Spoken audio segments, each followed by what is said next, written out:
informarles, en estos días vamos a estar dando algunos puntos de lo que va a ir conformando la agenda legislativa para el siguiente periodo de sesiones. Hoy quiero comentarles una iniciativa que se presentó el pasado 26 de noviembre, que reforma algunos artículos de la Ley para la Transparencia y Ordenamiento de los Servicios Financieros. Y es que en estos días se intensifican las llamadas ofreciendo algún producto, algún servicio a los teléfonos celulares o a los teléfonos que tenemos en casa, y pues ya no respetan ni horario ni frecuencia. Es una insistencia permanente que recibimos llamadas todo el día para ofrecer alguna cosa o alguna cobranza también de la tarjeta de crédito o del crédito hipotecario, incluso antes de que se venza la mensualidad. Entonces hay un claro abuso de las empresas llamando a los teléfonos celulares de los usuarios, y pues tenemos que ponerle un límite a esto porque finalmente afectan la privacidad y desde mi punto de vista es una violación a la información personal de todos los individuos. Entonces vamos a impulsar esta iniciativa para prohibir que se inicie la cobranza antes de que tengamos el vencimiento, porque te empiezan a llamar 5 días antes de, oiga, le recordamos que dentro de 5 días se vence su crédito hipotecario, ¿lo va a pagar o no lo va a pagar? No, bueno, sí lo voy a pagar. ¿Y cómo lo va a pagar? ¿En efectivo? No, ¿y cuánto va a pagar? La totalidad. Y así están todo el tiempo, y al otro día vuelven a llamar, y ni siquiera hay una cobranza que hacer. Entonces me parece que eso es un abuso. Entonces vamos a proponer que se prohíba la cobranza anticipada de que haya algún vencimiento, y también cambiar la lógica de las llamadas de publicidad. ¿Qué dice la ley ahora? De que se pueden recibir llamadas de publicidad y oferta de servicios a menos que nosotros lo señalemos ante la Conducef en el registro público de usuarios y digamos que no queremos recibir estas llamadas. Sí, la lógica es que está permitido que nos llamen para lo que sea, a menos que nosotros digamos lo contrario. Entonces queremos cambiar la lógica para proteger nuestros datos personales y nuestra privacidad. Que esté prohibido hacer llamadas de publicidad y oferta de servicios, a menos que el usuario lo autorice. Y no como está actualmente, que está permitido, a menos que nosotros nos neguemos y hablemos a la Conducef y nos registremos en el registro público de usuarios para no recibir llamadas. Imagínense ustedes, hay nada más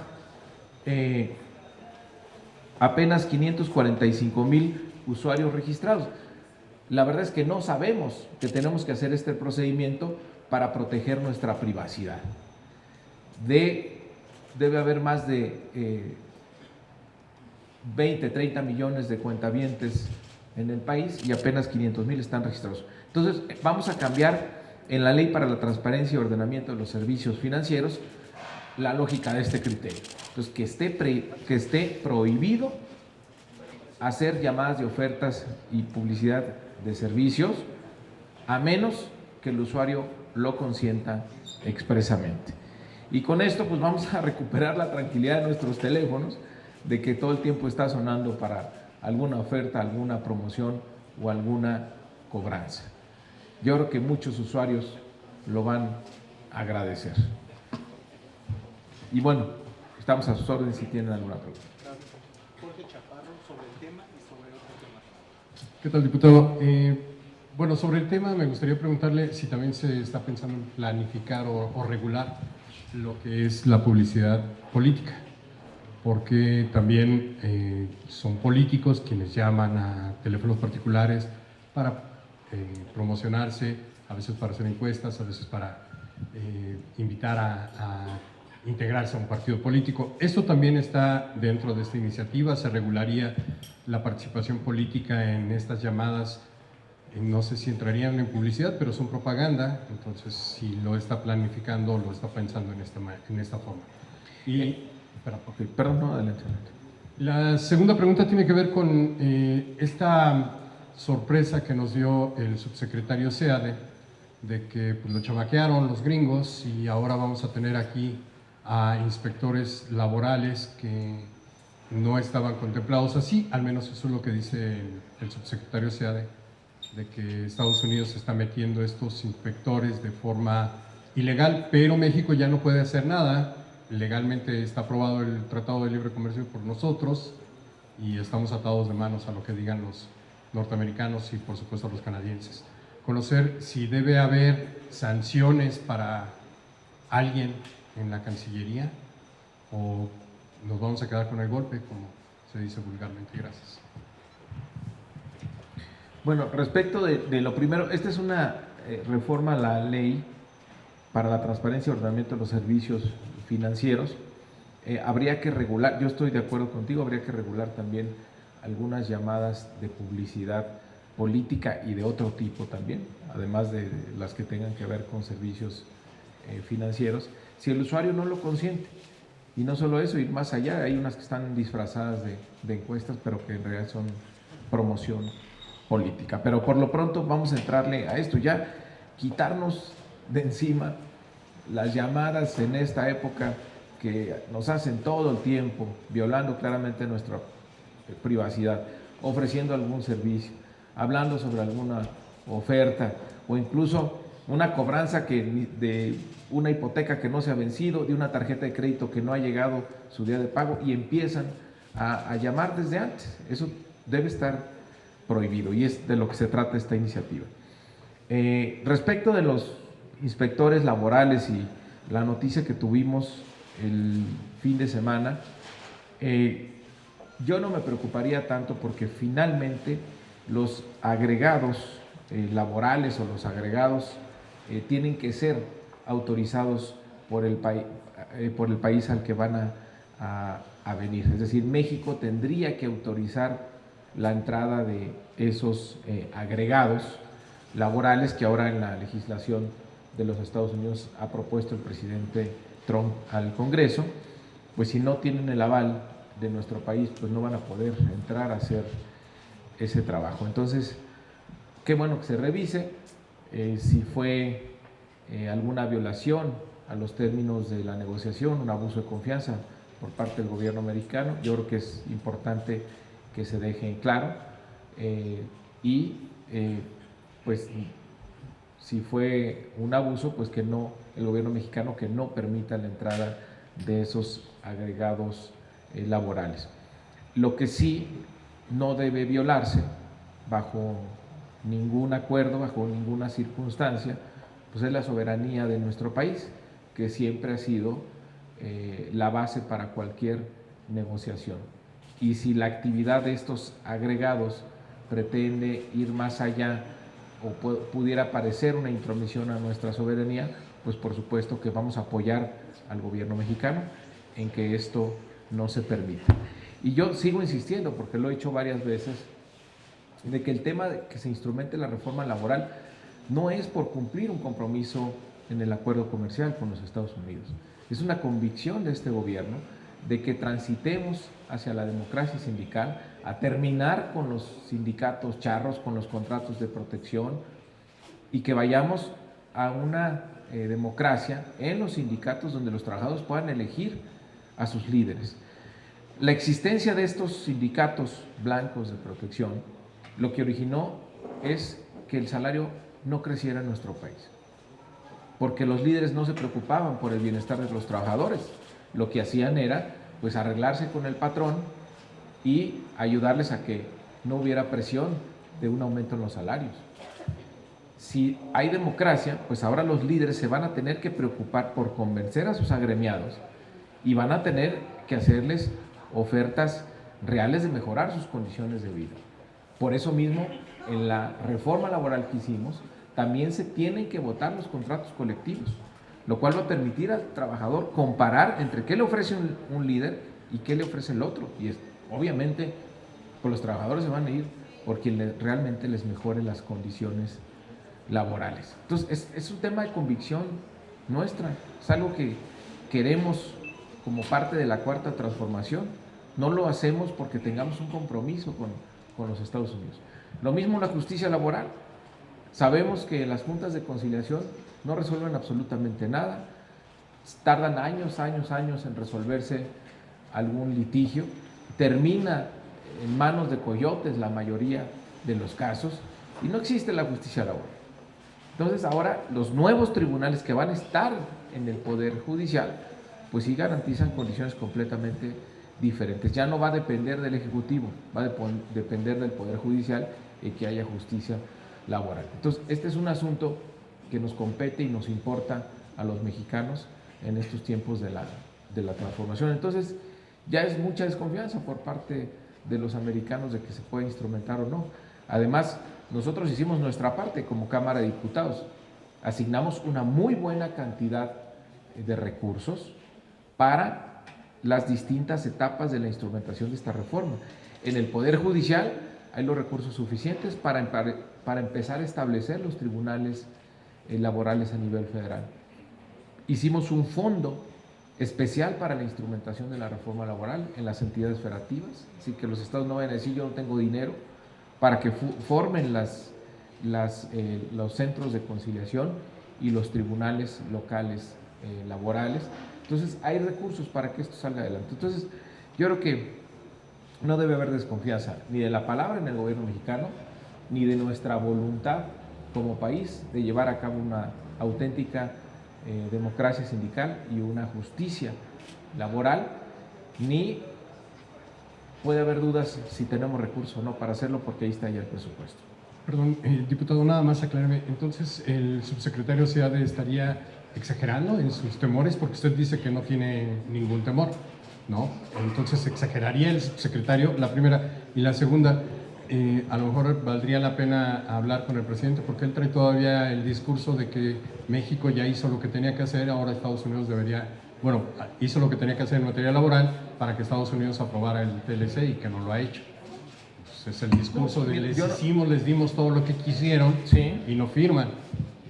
Bueno, yo no sé si se exagera Seade o no, pero lo que sí es que él fue quien llevó más cerca la negociación, y si hay algo que no le gusta, que le sorprende, que él señala en estos momentos como diferente a lo que habían hablado, bueno, yo creo que él mejor que nadie conoce los términos de la negociación, y si hay algo que no se acordó, es bueno que lo señale. Lo que yo digo es que al final del día esos agregados tendrían que ser autorizados por el gobierno mexicano, y si es algo que viola nuestra soberanía, por supuesto que no lo vamos a autorizar. Es decir, también de nada le valdría al gobierno americano ir por una legislación si no tiene el consentimiento del gobierno mexicano, porque en la práctica no se va a llevar a cabo.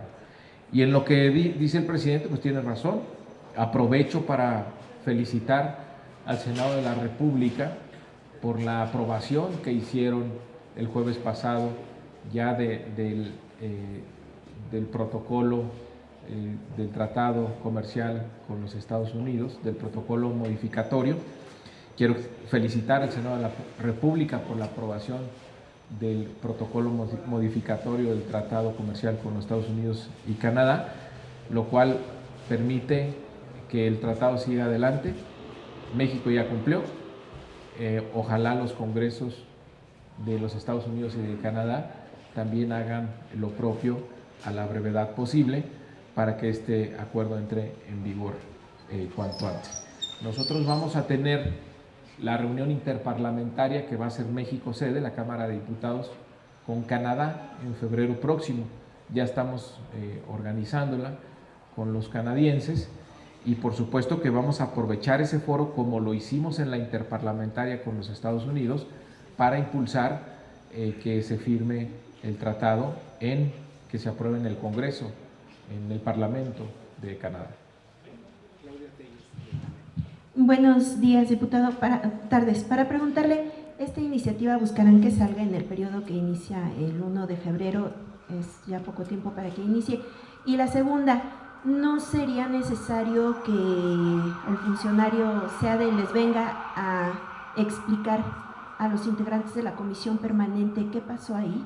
¿No leyó bien? ¿Lo chamaquearon? ¿Qué pasó? Porque pues para muchos sí hay el riesgo de que se afecte nuestra soberanía y que estén los inspectores laborales, aunque no lo acepte México. Vamos a evaluarlo en la comisión permanente, si es necesario citarlo a tener una reunión de trabajo con él.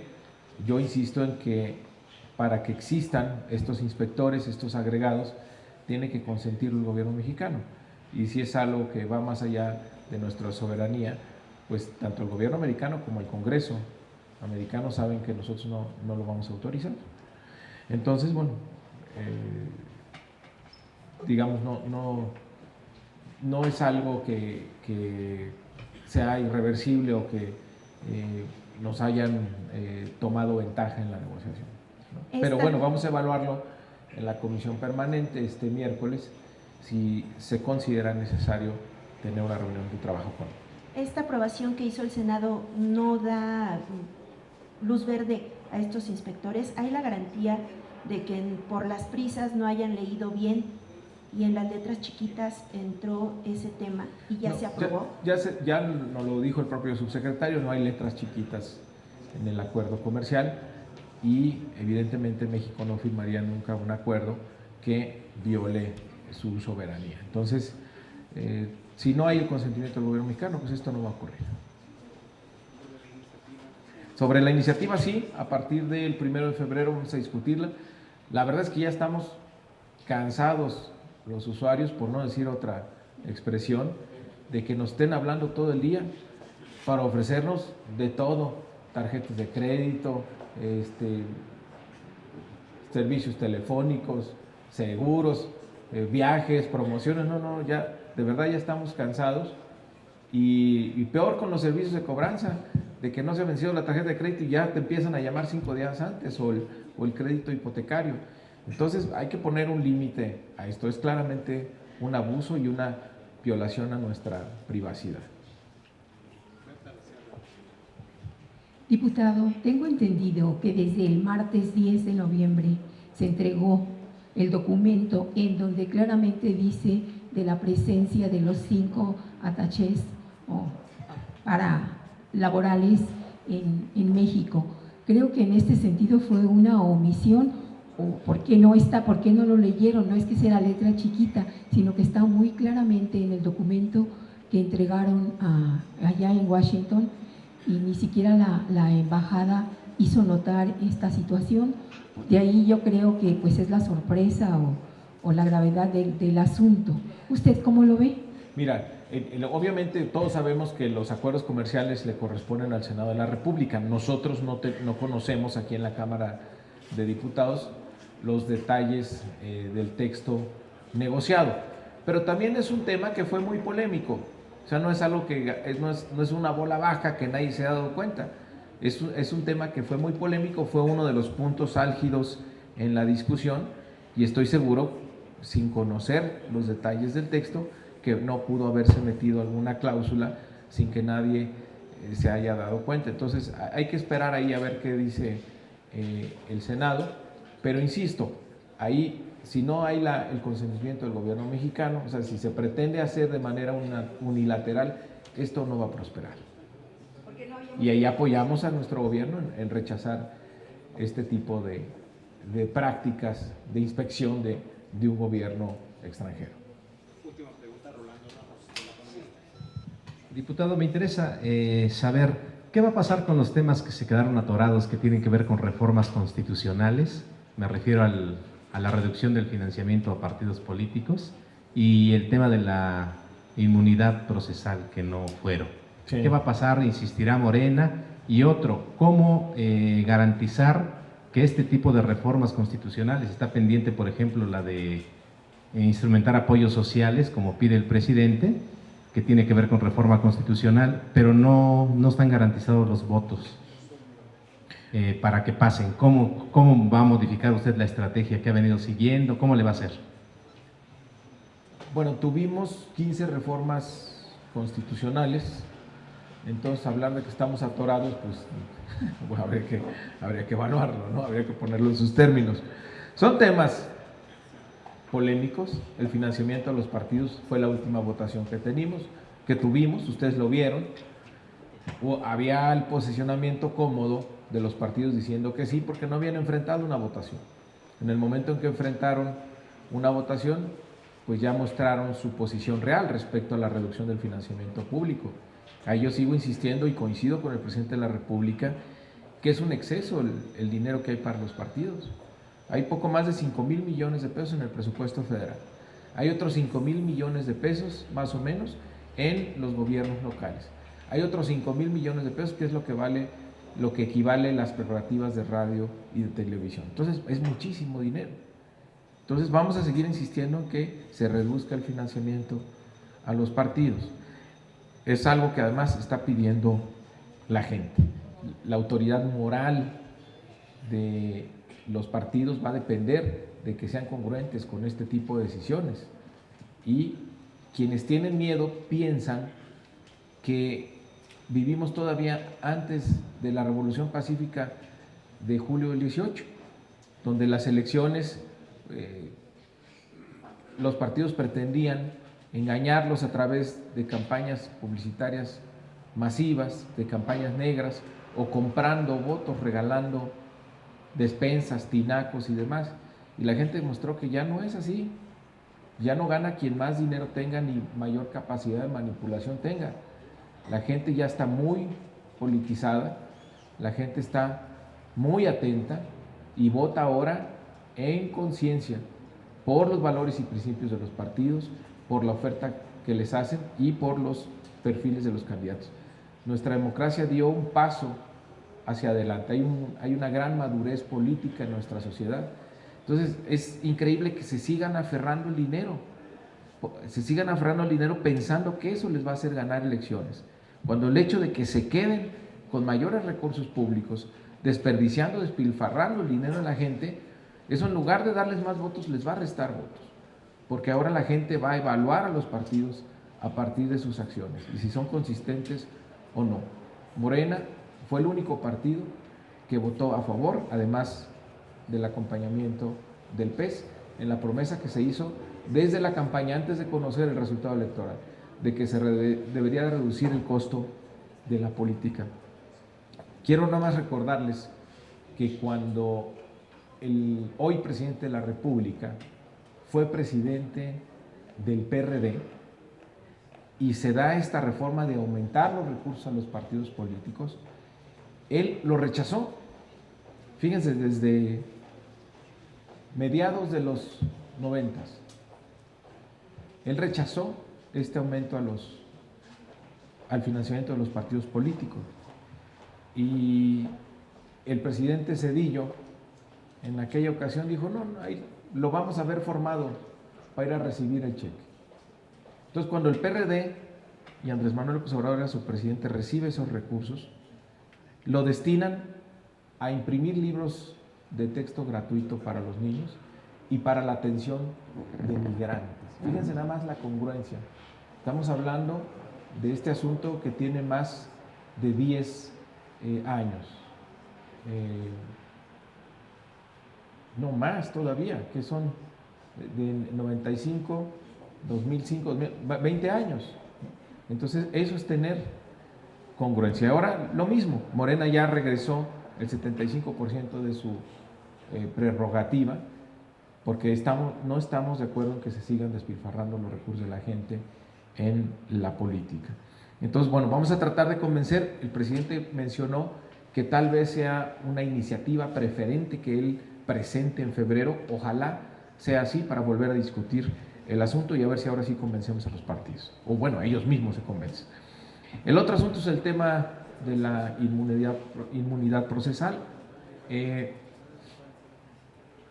Ahí hubo diferencias entre cómo interpretaban el Senado esta reforma y cómo la interpretamos nosotros, la reforma al artículo 108 constitucional. ¿De qué se trata la reforma? Es muy clara, que el presidente de la República pueda ser juzgado por delitos de corrupción, delitos electorales o delitos graves. Actualmente solo puede ser juzgado por traición a la patria. Así de clara es la reforma. Meter en el 108 a los legisladores lo que hace es sobreprotegerlos cuando vamos en dirección contraria. Lo que queremos es que no haya privilegios. ¿Por qué? Porque actualmente un diputado federal o un senador puede ser juzgado por cualquier delito, incluso delitos del fuero común o incluso delitos imprudenciales. El mejor ejemplo es el último desafuero que hubo en esta Cámara, el diputado Cipriano Charles. Fue desaforado por un delito del fuero común e imprudencial, omisión de auxilio. Esa fue la investigación que presentó la Procuraduría del Estado de Hidalgo. Y la sección instructora consideró que había elementos suficientes sobre su presunta o probable responsabilidad y procedió al desafuero. Si estuviera vigente la reforma que propone el Senado, no hubiera podido ser desaforado, porque no era un delito grave. Entonces, estaríamos dándole una protección a los legisladores que nunca han tenido en la historia de nuestro país. Entonces, ahí nosotros vamos a insistir en la iniciativa que presentó el presidente de la República. Y entonces, que no la contaminen en el Senado, queriendo parecer que incluye a los legisladores, cuando en realidad lo que está haciendo es sobreprotegerlos, es meter un sobrefuero adicional que es inaceptable en estos tiempos. Entonces, vamos a insistir en esa reforma. Entonces, ahí no es que no hayamos tenido los votos, sí tuvimos los votos. Lo que no tuvimos fue una coincidencia en la lectura adecuada con el Senado de la República sobre esta reforma.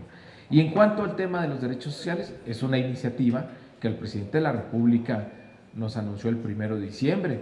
No es que no hayamos hecho nada o estemos de vacaciones, o sea, es una iniciativa que tiene muy poco tiempo, que se presentó aquí, que vamos a trabajar y vamos a sacar adelante. Pero yo no coincido en el punto de vista que la Cámara esté atorada, por supuesto que no. Ahí están los resultados, ahí está el listado de reformas que hemos tenido. Uno está desechado en el caso de la dignidad. Sí. Pues, se desechó, ¿no? Así, y también financiamientos. Fueron puestas a votación, atoradas cuando ni siquiera llegan al Pleno. Pero estas llegaron al Pleno. Y se desechó, es cierto. Sí, hay que volverla a presentar, hay que insistir. En este punto, La pregunta central era ¿qué hay que modificar la estrategia que usted encabezará, digamos, para poder desatorar o volver a insistir en estos temas?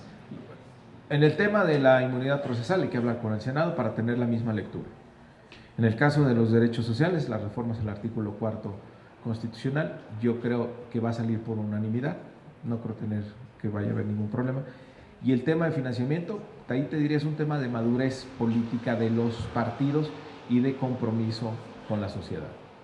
Si en eso no se mueven, si siguen pensando que las elecciones se ganan con dinero, bueno, pues allá ellos se van a volver a llevar otro chasco en el 21. el líder de derechos sociales tendrá que convencer a la oposición. Sí, yo creo que vamos en unanimidad ahí. Es una reforma muy noble.